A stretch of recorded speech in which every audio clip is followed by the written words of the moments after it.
Bonsoir Jean-Luc Barret. Bonsoir. Merci d'être l'invité de BFM TV. Vous avez écrit le premier tome des mémoires avec Jacques Chirac, bien sûr, un best-seller, 450 000 exemplaires, de sa naissance à 1995. Et le deuxième tome est en cours, bientôt fini, peut-être pour mai-juin, vous me l'avez dit tout à l'heure.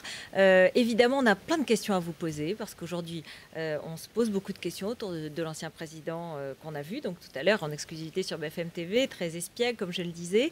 Est-ce qu'il est toujours dans cette humeur, ou au contraire, est-ce que vous le sentez au cours de vos séances de travail avec lui, plus affaibli, plus fragile ? Écoutez, moi j'ai découvert le mot affaibli en lisant la presse, mais c'est quelqu'un que j'ai trouvé... D'abord, je travaille avec lui, je dois le dire, depuis maintenant près de 3 ans, plus de 3 ans d'ailleurs. Et l'image du Jacques Chirac de tout à l'heure, c'est souvent celle que j'ai, c'est-à-dire de quelqu'un d'assez provocateur, provocant, rieur, d'un commerce agréable. Je ne l'ai jamais vu à aucun moment, y compris, vous savez, la rédaction d'un livre, c'est compliqué. Il s'est investi beaucoup dans la rédaction de son livre. Et c'est toujours été un parfait accord, je veux dire, une discussion très libre entre lui et moi. Et donc, je n'ai jamais vu cet homme qu'on décrit affaibli, en tout cas dans l'exercice de ce travail-là. Je précise une chose, c'est que s'il était l'homme qu'on décrit, tout simplement, il n'aurait pas pu faire le premier, et encore moins le second. Voilà, donc ceci étant, c'est vrai que c'est un homme de son âge. Bon, tout le monde le dit, et vous l'avez dit très très bien. Et voilà, mais au-delà de ça, il s'est investi beaucoup dans ce travail. Et je dois dire que il le fait, c'est un véritable engagement personnel. Comment vous travaillez ? Vous travaillez par entretien avec lui, oui, en consultant des archives? Alors, il y a les deux aspects. C'est-à-dire, d'abord, au point de départ, il a souhaité travailler avec un historien. Et je crois qu'il a eu raison, parce que tout homme qui veut revenir sur son passé, surtout un homme comme lui, au fond, qui n'a vraiment jamais vécu dans le passé, a besoin de quelqu'un qui l'incite, qui le permette d'accoucher d'une certaine manière de sa mémoire, de ses souvenirs, et quelqu'un surtout qui lui garantisse peut-être que ce qu'il dit correspond parfaitement à la vérité historique. Tout le monde peut oublier tel événement, telle circonstance, donc ça a été une partie de mon travail. Donc je l'interroge en effet, ce sont des heures et des heures d'entretien qui durent depuis des années, et tout cela complété par des archives. Il m'a ouvert les archives de l'Élysée. Et c'est en ça, d'ailleurs, je pensais au général de Gaulle quand il a écrit ses mémoires de guerre. La première chose qu'il a faite, c'est de faire venir un archiviste à Colombey pour lui permettre d'exploiter ses propres archives. Voilà, parce que vous avez travaillé sur de Gaulle et sur François Mauriac, bien sûr. Alors, on va écouter Bernadette Chirac, parce que ce matin, elle a quand même donné quelques informations qui, au final, nous laissent penser que Jacques Chirac n'est pas toujours en super forme, il faut être honnête. On va l'écouter. Il a 78 ans. Il n'est plus exactement ce qu'il a été. Il souffre par moments d'un certain nombre de troubles dont on ne sait pas s'ils sont liés à un effet à distance de son petit accident vasculaire cérébral ou au processus normal de vieillissement. Il a des difficultés de marche de temps en temps et d'audition. Il a parfois des troubles de mémoire et à certains moments, il peut faire la preuve d'une forme d'impatience, même si, à mon égard, cela ne présente pas, hélas, un caractère de nouveauté. C'est vrai. Voilà, toujours ironique et toujours avec de l'autodérision, Bernadette Chirac. Bon, en fait, quand même, on a même dit parfois qu'il ne se souvenait plus de ce que faisait François Fillon ou de choses comme ça. Donc, Bon, alors, premièrement, à mon égard, il n'a jamais manifesté d'impatience. Quant à sa démarche, oui, bon, tout le monde sait qu'il marche plus lentement. Bon, voilà, mais ça n'est pas... Enfin, en tout cas, ça ne participe pas du travail. Moi, je me circonscris à ce que je fais avec lui. Quant à la question de la mémoire, sur le cas de François Fillon, c'est vrai qu'à plusieurs reprises, il lui est arrivé, je le dis dans la presse, je le redis ici, de me dire en riant, mais qui est le Premier ministre? Bon, c'était pas... Ah oui, c'était en riant. Bon, c'était pas, évidemment, il sait très bien qui est le Premier ministre. Donc, alors, chacun interprétera cette formule comme il le veut.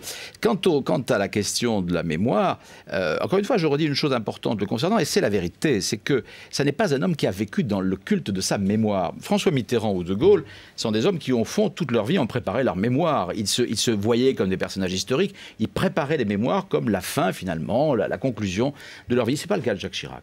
Donc, je veux dire que l'exercice même de travailler sur ses mémoires n'est pas un exercice qui est lui naturel. Moi j'ai une question quand même, parce que quand on voit, et Mme Chirac le reconnaît, il a eu cet AVC donc, en 2005, il restait 18 mois. Alors je dis ça parce que évidemment les mémoires, elles portent sur son premier septennat et le quinquennat. Donc évidemment la fin aussi de son mandat et de sa vie public, politique. S'il était déjà fatigué, est-ce qu'il en parle? Est-ce qu'il avait toutes ses facultés lorsqu'il était encore président de la France? Écoutez, c'est une question que je lui ai posée, mais il m'a répondu que oui, et je crois que tous les gens qui l'ont vu à ce moment-là disent que oui. Enfin, je pense que s'il avait senti qu'il n'était plus en mesure de gouverner la France, tout de même, il est assez responsable. Est-ce qu'on ne nous a pas caché peut-être des choses sur justement ses facultés? Est-ce qu'il n'y a pas eu d'influence autour de lui pour cacher cela? Écoutez, vous étiez journaliste à ce moment-là, est-ce que vous avez observé ça? Moi, j'étais pas du tout... On le moi, voyait je crois pas tous les jours. Oui, mais enfin bon, il est resté un personnage public, on le voyait. C'est clair qu'il y a un avant et un après, j'imagine, par rapport, comme pour chacun d'entre nous, quand il y a une maladie particulière. Et c'était le cas avec l'AVC. Mais je veux dire, par-delà cette chose-là, l'homme que j'ai... Moi, je l'ai rencontré exactement en 2007, et l'homme que j'ai vu immédiatement m'est apparu en pleine forme, souriant, disert, etc. Alors, est-ce que c'était le même homme que celui de l'Élysée de la fin? J'imagine, tout de même. Alors, qu'est-ce qui... Bon, je sais que vous ne voulez pas dévoiler le contenu des mémoires. On parlera dans quelques instants des affaires, justement, et puis même du procès. Mais qu'est-ce qui vous a frappé? Quel personnage reste dans ces mémoires? De qui parle-t-il le plus? Qui a-t-il préféré? Bon, d'abord, il parle beaucoup de lui, si vous permettez. Le personnage central, c'est lui. Voilà, à côté de cela, et c'est très important de lire le premier volume, mais aussi le second qui va sortir, parce qu'on s'aperçoit aussi à quel point ce personnage, d'abord, est complexe. Vous dites pudique, intime, bien sûr, secret, bien mystérieux. Mais c'est exactement le contraire de ce que l'on vit aujourd'hui avec la plupart des hommes politiques, qui sont des hommes ou des femmes parfois, qui s'exposent, qui se racontent, etc. Là, on a affaire à un homme extrêmement pudique, très bien éduqué, et très soucieux finalement d'aller à l'essentiel, c'est-à-dire son action et pas forcément son personnage. Alors, par exemple, il parle de Lionel Jospin, Premier ministre, en cohabitation, qui avait eu cette phrase « fatigué, usé, vieilli » dont on se souvient bien. Qu'est-ce qu'il dit à son égard? Le livre, dont vous avez convenu vous-même que je ne vous dirai pas ce qu'il y a dans le livre. Non, mais quand même, vous le dites un peu. Non. Une chose précise, le livre démarre en 1995, s'arrête donc à la période actuelle. Donc il est clair que tous les événements de cette époque, en fonction d'ailleurs d'un principe qu'il a arrêté lui-même devant moi un jour en me disant « je répondrai à toutes vos questions ». Il va sans dire que je l'ai interrogé sur Lionel Jospin, que je l'ai interrogé sur les raisons de la dissolution, que je l'ai interrogé sur ses rapports, bien sûr, avec Nicolas Sarkozy, avec Villepin. Alors il est gentil avec Nicolas Sarkozy? Il dit sur lui, comme sur Dominique de Villepin, comme sur Jean-Pierre Raffarin, comme sur Alain Juppé, le fond de sa pensée, ce qu'il a ressenti à leur contact, la manière dont ils ont travaillé. Voilà, je crois que ce n'est pas un livre de règlement de compte.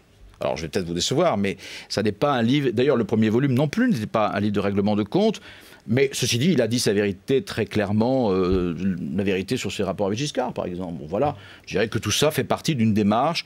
Ça n'est pas un livre dans lequel il y a de la langue de bois, c'est un livre de vérité, dans lequel il est soucieux de dire exactement ce qui s'est passé avec tel ou tel. Alors, j'imagine qu'il parle aussi des affaires et du procès qui arrive le 7 mars, qui n'a donc pas été reporté, qui aura bien lieu le 7 mars.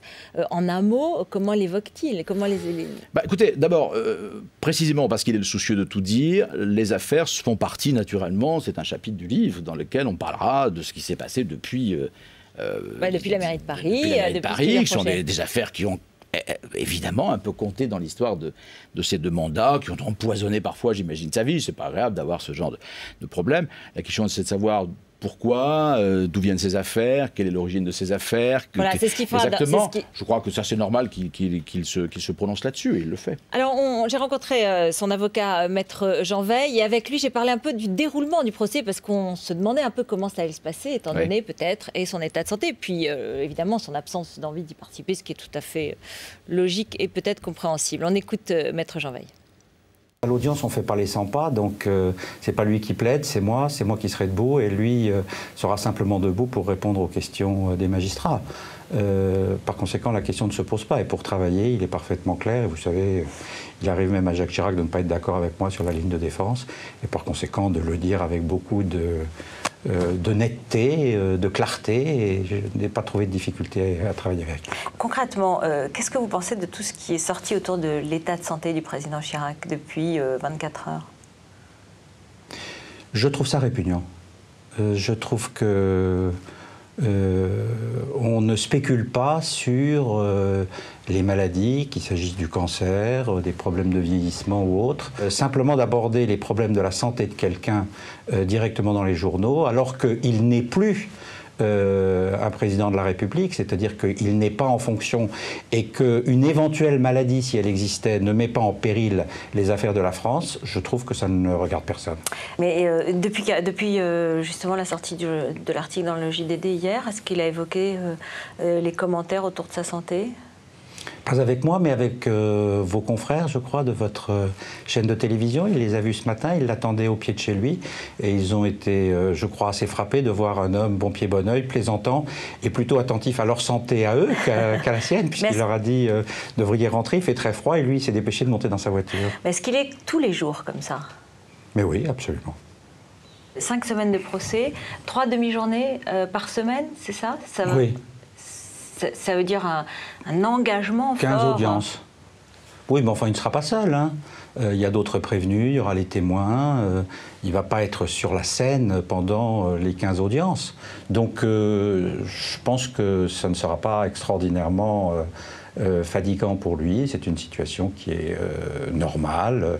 De surcroît, je pense que le président peut l'autoriser certains jours à être absent, puisque c'est souvent la situation qui prévaut dans ces procès un peu longs. Et vous savez déjà ce qu'il va dire en introduction ? Mais écoutez, je pense que ce qu'il va dire en introduction, il va le garder pour les magistrats. Ça me paraît décent, convenable. Et Jacques Chirac est un homme très convenable. Pour finir, vous espérez bien sûr... Je pense qu'il sera relaxé parce que je pense que les emplois qu'on lui reproche, il pourra facilement s'en expliquer et ses avocats avec lui. Voilà, évidemment, on a compris qu'on parlait des emplois fictifs de la mairie de Paris, qui étaient donc censés être plutôt des emplois au RPR autour de lui et que ce sera l'objet du procès. Ça le préoccupe ? Il en parle comme ça ? Non, vous savez, ça fait partie, ça, du personnage secret. Vous savez, moi, j'ai mis, par exemple, si je prends le cas du premier volume, tout le monde me disait, au fond, vous n'arriverez pas à obtenir de lui qu'il parle un tout petit peu de la maladie de sa fille Laurence. Et c'est vrai que c'est un sujet, vous savez, moi, il m'inspire beaucoup de respect aussi parce qu'il a cette pudeur. Et puis, c'était mon devoir de lui poser la question. Et contrairement à ce qu'on avait pu me dire, c'était un matin, comme je le vois souvent le matin, et j'ai abordé ce sujet, et il était très détendu, et il m'a dit, bien sûr, on va en parler. Et il m'en a parlé avec une émotion très maîtrisée, comme toujours chez lui. Donc il y a une grande maîtrise. C'est là-dessus qu'il ne faut pas se tromper. Il y a une grande maîtrise de ce qu'il est, de ce qu'il pense.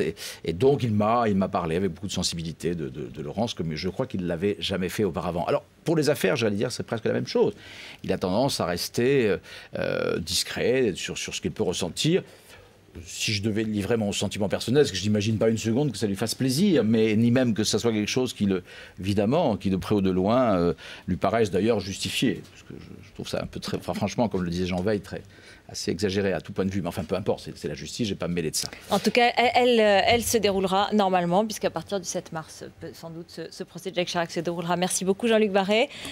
Donc, le deuxième tome des mémoires de Jacques Chirac, c'est pour mai-juin. Mai-juin. Merci beaucoup.